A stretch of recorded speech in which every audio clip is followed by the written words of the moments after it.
นะโมตัสสะภะคะวะโตอะระหะโตสัมมาสัมพุทธัสสะนะโมตัสสะภะคะวะโตอะระหะโตสัมมาสัมพุทธัสสะนะโมตัสสะภะคะวะโตอะระหะโตสัมมาสัมพุทธัสสะอรหังสัมมา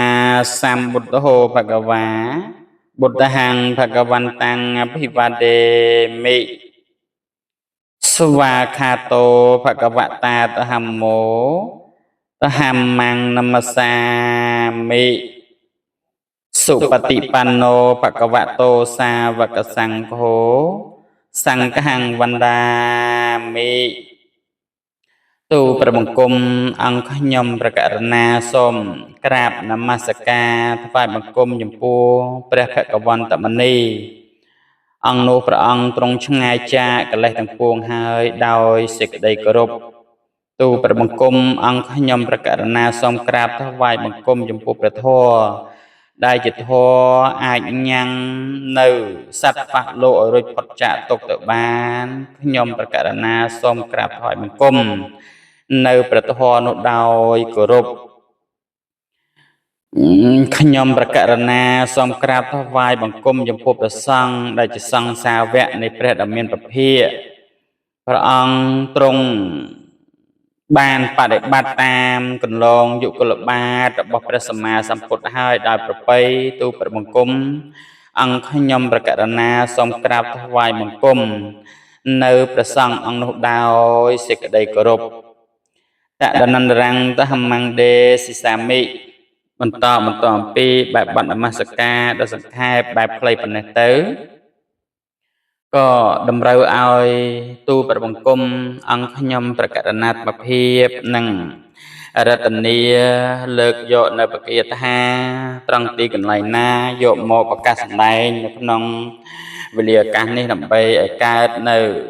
សទ្ធាជ្រះថ្លារបស់អស់លោកអស់អ្នកញាតិញោមសាធុសប្បុរសប្រុសស្រីទាំងអស់ដែលគ្រប់អញ្ជើញមកអំពីខេត្តក្រចេះណានាំមកនៅអង្គការកសាងនៅក្រែធម្មាសនៈតម្កល់ទុកនៅក្នុងវត្តព្រះពុទ្ធលក្ខណៈមហាវិហារនេះតែនៅក្នុងវេលាឱកាសនេះទូព្រះបង្គំអង្គខ្ញុំប្រកាសណាត្មភាពមិនទាន់លើកពីអានិសង្ឃដែលតកតងនៃការកសាងឬក៏ផ្កាពិធីបុណ្យផ្កាជួបជុំគ្នាហែផ្កាមកតម្កល់ទុកនៅក្នុងទឹកដីជ័យភូមិនេះទេគឺទូព្រះបង្គំអង្គខ្ញុំប្រកាសណាត្មភាពហ្នឹងគឺជ្រះថ្លាចំពោះបំណងប្រាថ្នាដ៏ដងឧត្តមរបស់ញាតិញោមសាធុសប្បុរសប្រុសស្រីទាំងអស់គ្នានៅក្នុងការស្វែងយល់ពីគុណតម្លៃនិងអានិសង្សនៃការដឹកនាំមនុស្សទៅសាងបុណ្យកុសលឬក៏ការដឹកនាំមនុស្សនឹងធ្វើដំណើរទៅកាន់ទីសក្ការៈបូជាឆ្ងាយឬក៏ហៅម្យ៉ាងទៀតថាធម្មយាត្រាណាតែមានឧបាសិកាស៊ូកំណាឧបាសិកាម៉ាស៊ីឧបាសិកាផលឬក៏ឧបាសិកាបង្សិតអីជាដើមញាតិញោមសាធុសប្បុរសប្រុសស្រីទាំងអស់គ្នាណាអាភិបមិនបានលើកយកឈ្មោះអស់ទេព្រោះចាំមិនទាន់អស់ដែរទេហើយយើងជួបគ្នាលើកទី1លើកទី2នេះញាតិញោមណាប៉ុន្តែពេលនេះហ្នឹងគឺចង់លើកអំពីគុណវិសេសរបស់ញាតិញោមសាធុសប្បុរសប្រុសស្រីទាំងអស់គ្នាហ្នឹងតែបានដឹកនាំ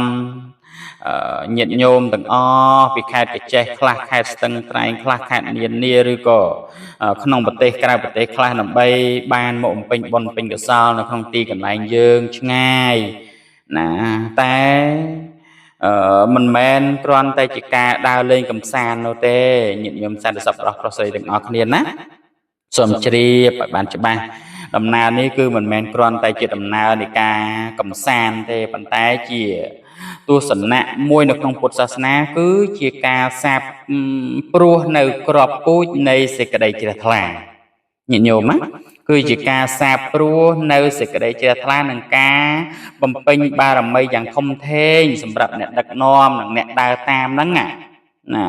សំខាន់ណាស់ញាតិញោមសាធុសប្បុរសប្រុសស្រីទាំងអស់គ្នា cứ chỉ ca sẵn xăm rư cứ ca sang ngọc bà rầm mày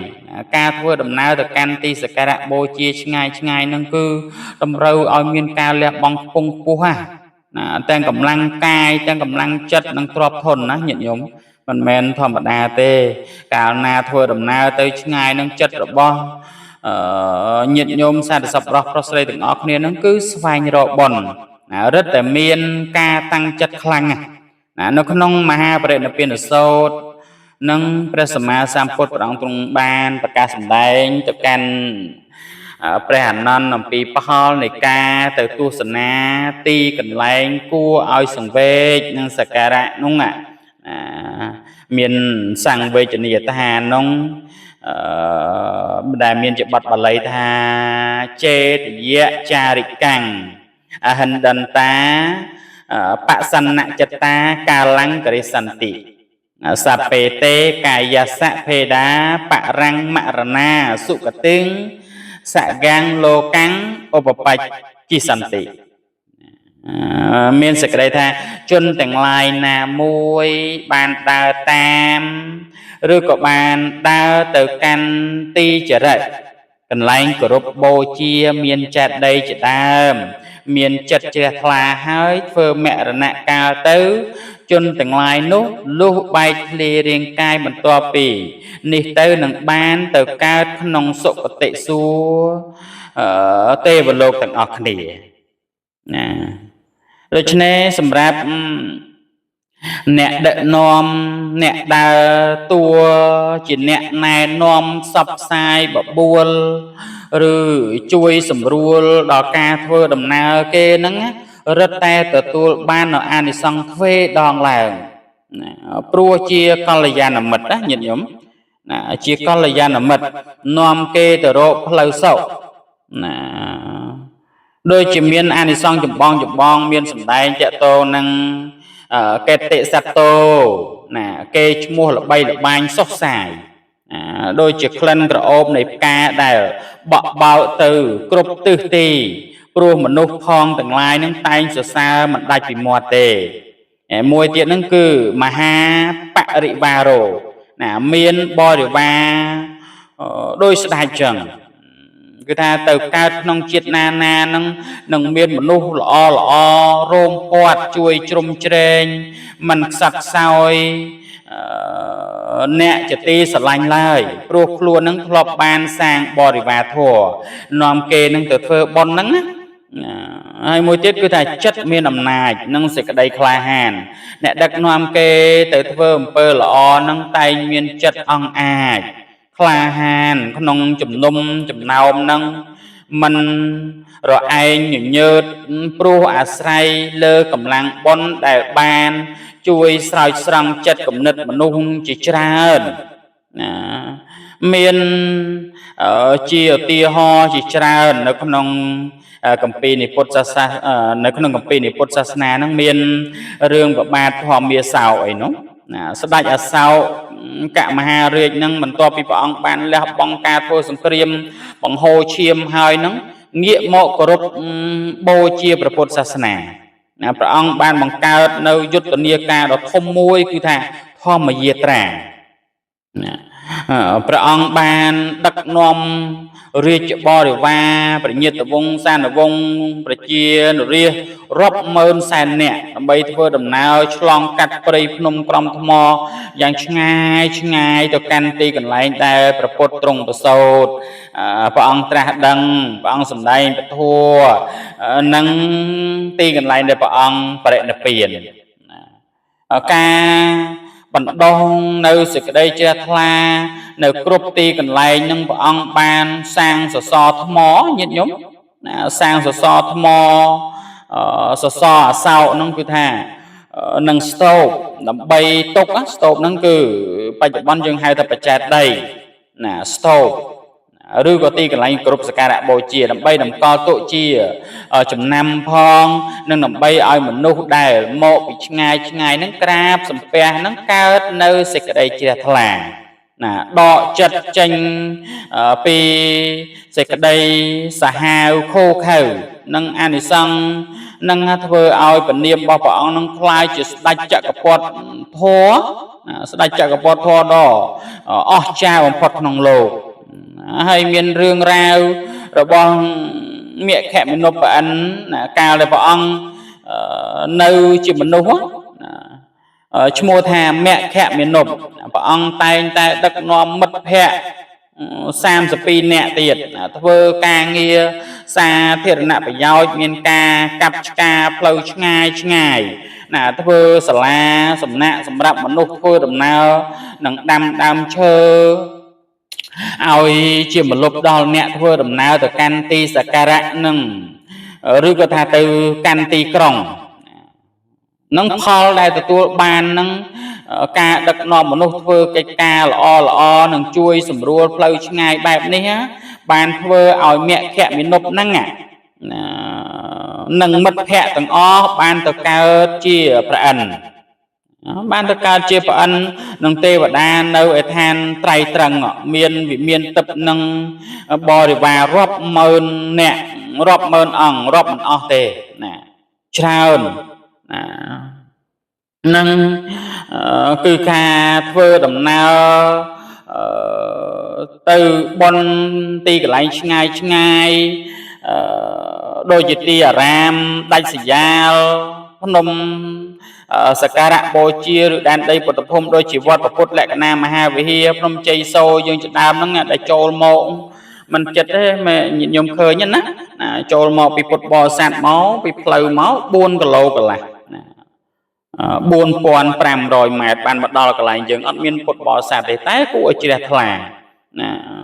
អញ្ចឹងគឺថាចង់លើកថាគឺជារឿងដែលពិបាកមិនងាយទេហើយបើយើងគិតពីផ្លូវដែលយើងមកតាំងពីខេត្តកញ្ចេះនឹងមកទៀតណា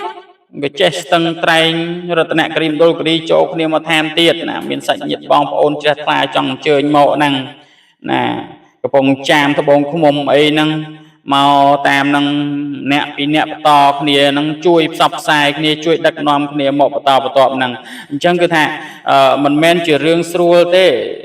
ប៉ុន្តែទីណាដែលពិបាកទៅទីនោះឯងដែលផ្ដល់តម្លៃឲ្យចិត្តញាតិញោមណាទីណាដែលពិបាកទៅទីនោះឯងដែលផ្ដល់តម្លៃឲ្យចិត្តយើងហ្នឹងមកដល់កន្លែងហ្នឹងកើតចិត្តជ្រះថ្លាឲ្យស្ងប់សុខល្អណាកាលណាផ្លូវឆ្ងាយហ្នឹងយើងត្រូវប្រើសតិនិងការអត់ធ្មត់ញាតិញោមណាត្រូវប្រើសតិខ្លាំងណាស្មារតីដាស់តឿននឹងឯងលឹកនៅខន្តិធម៌ការអត់ធ្មត់បើសិនជាអត់ធ្មត់អត់បានទេនឹងទៅជាមួម៉ៅខឹងជេរបតិចដាសានឹងកើតបាបមិនជ្រះថ្លាក៏មិនល្អប្រសើរតែការដែលយើងអញ្ជើញមកផ្លូវឆ្ងាយនេះណាគឺថាយើងបានប្រើសតិខ្លាំងណាស់ហើយនឹងខន្តិបារមីគឺថាសេចក្តីអត់ធ្មត់នឹងខ្លាំងណាស់អញ្ចឹងកាលណាជួបការលំបាកតាមផ្លូវនឹងយើងនៅតែមានស្នាមញញឹមនៅតែមានស្នាមញញឹមមានចិត្តចង់ទៅដល់នោះហ្នឹងហៅថាវិរិយៈបារមីនិងខន្តិបារមីញាតិញោមហ្នឹងកន្លែងហ្នឹងហៅថាវិរិយៈបារមីឬក៏ខន្តិបារមីណាអញ្ចឹងអ្នកដឹកនាំដែលខំប្រឹងប្រែងរៀបចំឡានរៀបចំទឹកម្ហូបអាហារបបួលគេផងវគេផងផ្ដល់កម្លាំងចិត្តឲ្យគេផងហ្នឹងគឺកំពុងបំពេញមេត្តានិងករណាចេតសិកយ៉ាងខ្ពង់ខ្ពស់ស្មើនឹងការដែលព្រះពោធិសត្វនាំសត្វលោកនឹងឲ្យឆ្លងនៅវដ្តសង្សារហ្នឹងអញ្ចឹងដោយពាក្យបុរាណលោកបានពោលថាផ្លូវឆ្ងាយចិត្តស្មោះបុណ្យរិទ្ធតែខ្ពស់ព្រោះចិត្តជ្រះថ្លាទោះបីនឿយហត់កាយចិត្តមុតមមនាំទៅសួគ៌ហ្នឹងញាតិញោមអញ្ចឹងគឺថាចម្រើនពរញាតិញោមសារសពប្រុសស្រីទាំងអស់ដោយសេចក្តីជ្រះថ្លាថាសូមញាតិញោមអ្នកដឹកនាំទាំងឡាយកុំបីមានការនឿយហត់ឡើយក្នុងចិត្តហ្នឹងណារាល់ពេលដែលញាតិញោមសារសពប្រុសស្រីទាំងអស់ជាពិសេសក្នុងគណៈពេលនេះមានញោមបាសិកាស៊ូកំណាញោមម៉ាស៊ីញោម សិតខ្ញុំផលអីជាច្រើនហ្នឹងទាំងអស់គ្នាហ្នឹងខ្ញុំវួចឡាយអីហ្នឹងទាំងអស់គ្នាហ្នឹងរាល់ពេលដែលញាតិញោមបានបបួលមនុស្សម្នាក្នុងម្នាក់ចាត់ចែងឡានមួយគ្រឿងឬក៏ថានាំគេទៅថ្វាយបង្គំព្រះនៅទីឆ្ងាយហ្នឹងញាតិញោមសាធុសពប្រុសស្រីទាំងអស់ហ្នឹងកំពុងតែសាងស្ពានមាសស្ពានប្រាក់ណាកំពុងតែសាងស្ពានមាសស្ពានប្រាក់សម្រាប់ខ្លួនឯងនិងអ្នកដទៃឆ្ពោះទៅកាន់សុគតិភពនិងព្រះនិព្វានមិនខានឡើយសូមអនុមោទនាអនុមោទនាអនុមោទនាដង្ហែផ្កាប្រាក់សាមគ្គីកសាងទីសនាសនៈឬក៏ថាកសាងធម្មាសនៈតម្កល់នៅក្នុងវត្តពុទ្ធលក្ខណៈមហាវិហារសូមបានសម្រេចជាបុណ្យសម្រេចជាកុសលដល់ញាតិញោមសាធុសពប្រុសស្រីទាំងអស់សត្វលោកនៅក្នុងត្រៃភពសូមឲ្យបានបុណ្យបានកុសលរបស់ញាតិញោមត្រេកអរបុណ្យកុសលរបស់ញាតិញោមគ្រប់គ្នាយ៉ាងណាសូមអនុមោទនា